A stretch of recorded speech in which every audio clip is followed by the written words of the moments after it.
Hi, my name is Gigi with WXAV 88.3, and I'm here with AJ.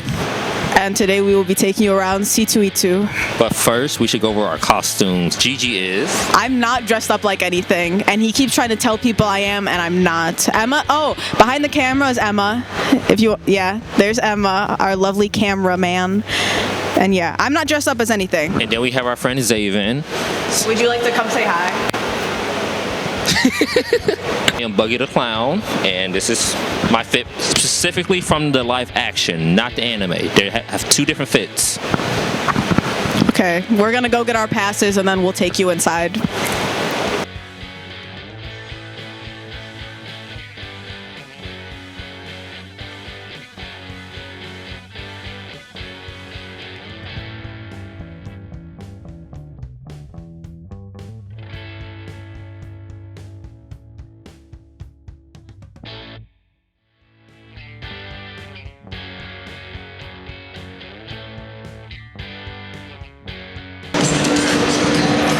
Hey guys, we got our press passes and we made it in. Do you have anything you want to say before we go explore more? Be cool, be smooth, stay in school. Okay, let's go.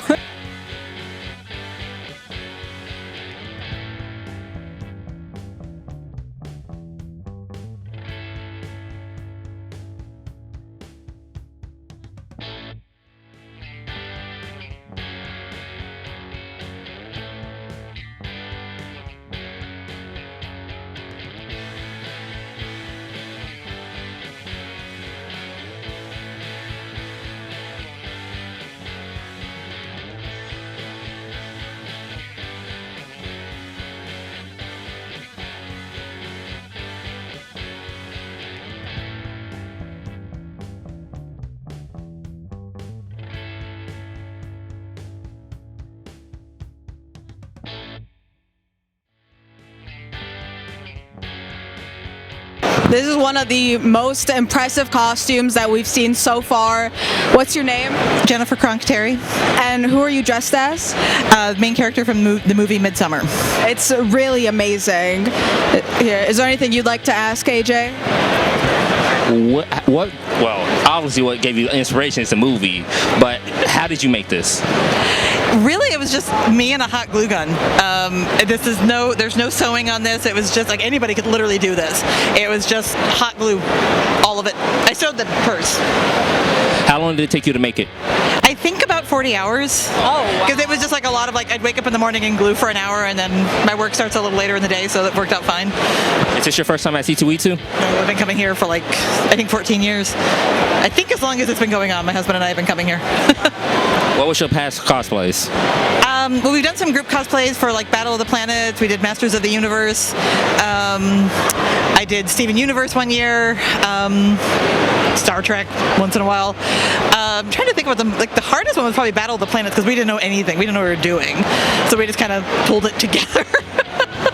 This wasn't hard. It was just time consuming. Yeah. So It's very impressive. thank you. It's been a wild day. Any other questions before we go, Gigi? I'm just so impressed. I know you're downplaying it, but it's so beautiful. Thank you. It's very well done. Thank you so much for taking the time to answer a few questions. Is there anything else you'd like to say? No, but seriously, anybody should try to do this. It's super fun to be in costume. Thank you so much. We're back and we're here with Corey with Copper Coast Confections. And I wanted to know what makes your fudge different from everyone else's. So everything we do is in small batches. There's only 3 people to make everything we have, so it's a labor of love. And then there's 5 of us who do sales, and then we have some local help too. We're based out of Pittsburgh, Pennsylvania. We kind of really go for the comic and anime theme. We do a variety of flavors relating to characters.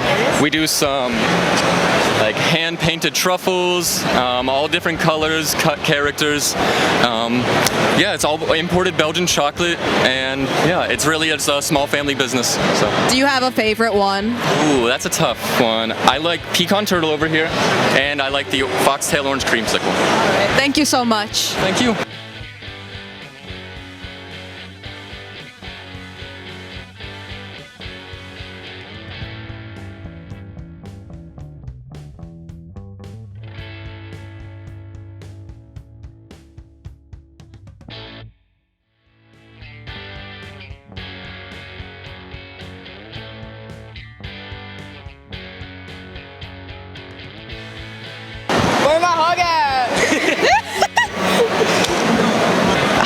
we're back. I'm with someone very tall right now, and I didn't watch Moon Knight, but I think this is a trained killer. Yes. What's your name? Hunter. Is it difficult walking in these, or have you like been in theater? Have you trained, or like how? Die-hard theater kid. I've been walking in these for the past like 2-ish years. I got them for Halloween. I was gonna do Darcy from Amphibia, but I didn't have time to make the full costume. I got theater kid vibes from you. Not in a bad way, but would you like to take your mask off, or do we keep it on? It's okay, man. What is your name? My name is Simon. I don't know anything about Moon Knight. Did you watch Moon Knight? That's what I was asking you. From your character, what's something that you say something in character? Just anything in character? All right. Float like a butterfly, sting like a bee. My name's Stephen with the V. If for those who don't know, that's like just something that he does from the show. Yeah. Did you make this yourself? I bought the suit. I had these custom made. I don't have a 3D printer. I bought the No, I bought everything, but I didn't make anything. How long have you been going to C2E2? This is my second year, but the last time I went was like 2017, 2018, I think. So. Anything you want to say to the camera before?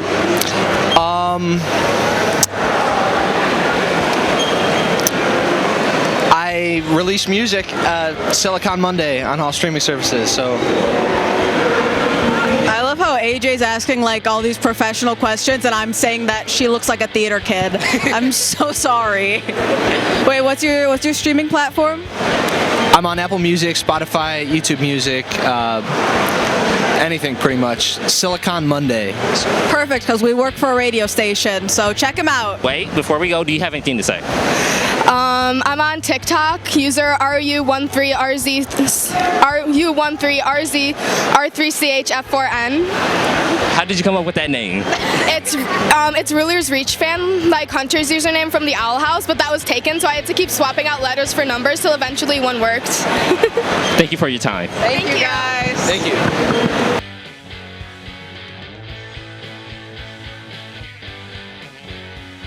Hi, I'm Emma, and I'm going to be interviewing some artists at Artist Alley. Let's go. Let's wait for the script to pass, and then we'll go in.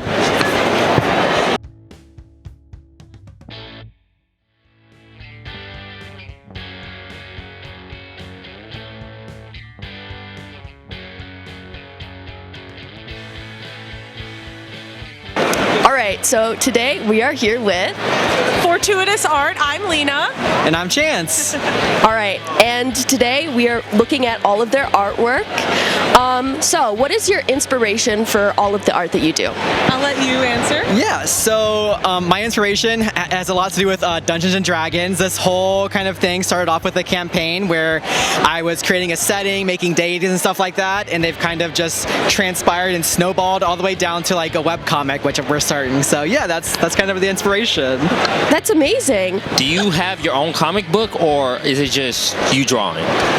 So it's a brand new like webcomic that we actually just launched 3 weeks ago. Yeah. She's the writer, and I'm the illustrator for it. So it's on Webtoons, Tapas, its own official website. It's called Cycles.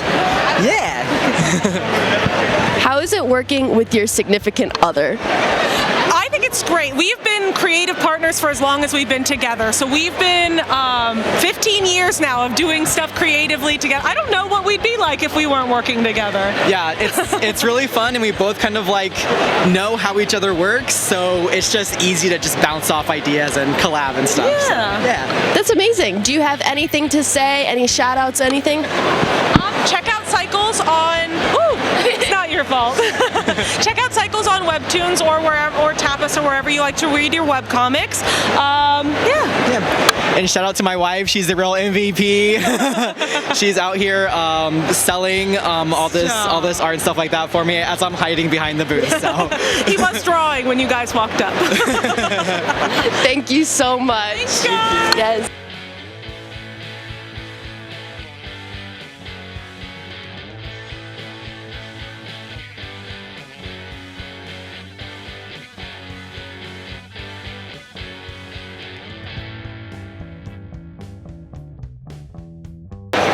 Hi, I am so excited right now because I'm with the creator of Scary Godmother.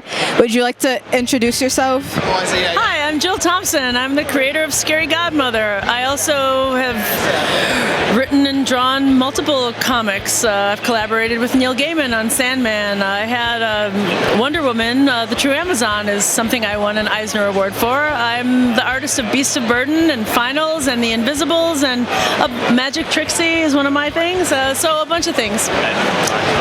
I'm like starstruck right now. Yeah, you can look wherever you want to look. You are the star of this. Oh my God. I'm sorry for asking so much about Scary Godmother, but my name's Gigi. I got so excited that I couldn't even introduce myself. Thank you. What inspired you to create her? Well, I'd been writing and drawing comics for a very long time, but way back in the day when I first made this up, which was after my first niece was born, I wanted to make a gift for the baby. And then I also really wanted to be her godmother after she was born. And I thought godmother meant that if the parents die in a crash, you get the baby and you didn't have to have the process of having a baby, which is very attractive to me. But then at the time I was a heck of a lot more goth than I am, and my hair was big and red like Scary Godmother's, and well, it's warm so I'm not wearing it, but I had my big black motorcycle jacket, and I thought about myself standing in the back of a church, and I thought, oh man, I'd be a pretty scary godmother. And when I said that, I got this vision of this like little witchy fairy that had black eyes like a scary black-eyed child, and was tiny like Tinkerbell, or like the size of the Scary Godmother doll.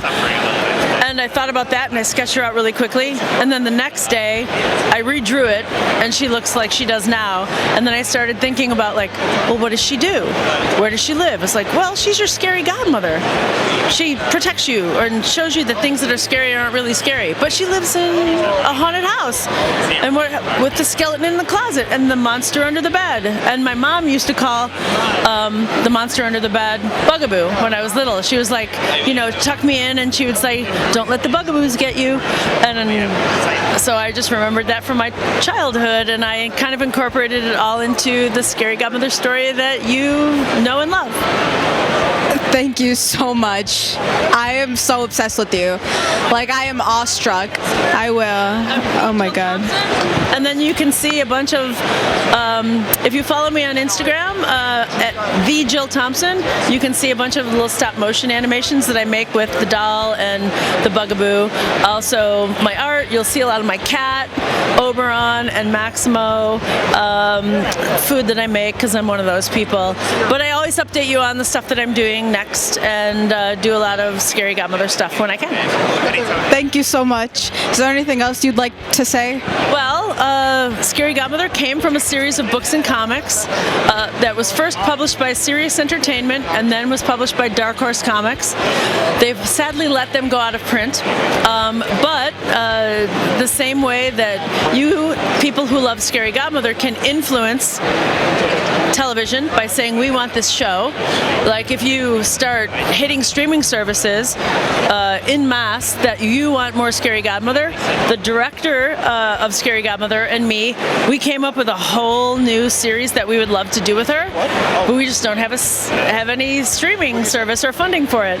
And if you want to have more Scary Godmother stories in print, the publishers that don't have it in print right now, I would love for them to come back to me and say, hey, we really want more stories because the fans demand it.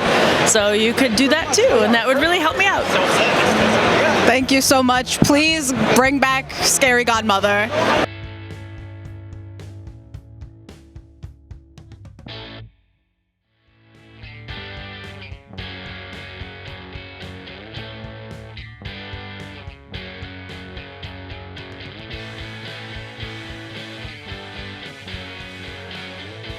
Who's anyone? Oh, here in the deep blue sea. Get me a bigger white pair, and I can't find one. Also, no.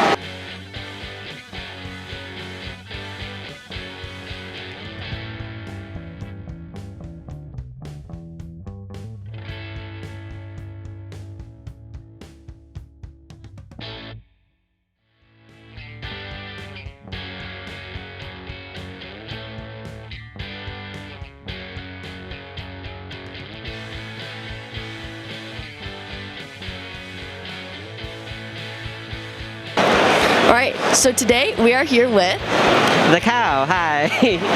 So today we are just looking at some of their incredible work. They have some comic books out, they also have some pins and keychains, and they also have some fidgets. Yes, so it looks very nice. Some questions I just want to ask you. What inspires you to make all of your stories and your art? Well, I've been drawing since I was very young, and storytelling and drawing was something I used to help communicate, because I was a very shy kid and my parents were immigrants, so at home I would speak English, Taiwanese English, and in that school I'll sort of speak English, so drawing became my way of communicating instead of just talking. And so I just kind of like followed that, and I love telling stories, and my mind is very imaginative, so I like to create comics foremost. Right here I have Magical Boy is my first graphic novel, and I've been drawing comics online, comic strips, and so the Freckled Mango is my comic strip collection, and from there all these trinkets, pins, and coins are all based on my comics. Okay, and what is some of your favorite art that you've ever done? My favorite art? Well, I'm very proud of Magical Boy because that took forever to do. Because the Freckled Mango is very chippy and easy, well, this one was like a full-fledged graphic novel, and it was really hard, where it's like my first work of fiction, and so it was like my baby, you know. So I'm very proud of that. My favorite item that I produced is this fidget. I'm really proud of how this came out. I love fidgets and playing with them, so it's really fun. So yeah, I'm really proud of this one too. Okay, is there anything else you would like to say? Any shout outs, any plugs? Oh, I'm not prepared for that one. So sorry. You take your time to think too. Shout outs or... Well, I would like to, hope aspiring artists to just keep going, as an advice, not really a shout out. Shout out to all the artists out there. Fight the AI art. Thank you so much. Thank you.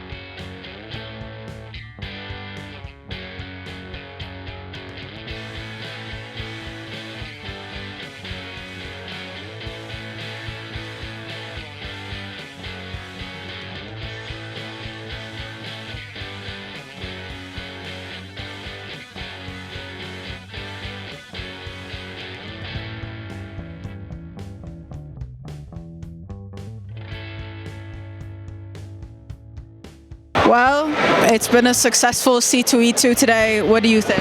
It's the end of an era. Okay, AJ says that's everything, but we had a really good time showing you around C2E2 and showing you how diverse it is and all the different kinds of people you can meet. I just saw Willy Wonka behind me. Like, you can meet anyone here. We saw Cartman from South Park, and we just met a lot of really cool people. And yeah, thank you to Reed Pop and C2E2 for giving us a press pass. And yeah, is there anything else you want to say before we sign off? If you ever want to take a picture with anybody, just be respectful. Just go up to them and ask, hey, can I take a picture with you? It's that easy. Number 2, see you next time. Thank you again to Emma for being our cameraman and also doing some interviews. Thank you, AJ, for co-hosting with me. And thank you for sticking around. This has been WXAV 88.3 FM Chicago. Bye-bye.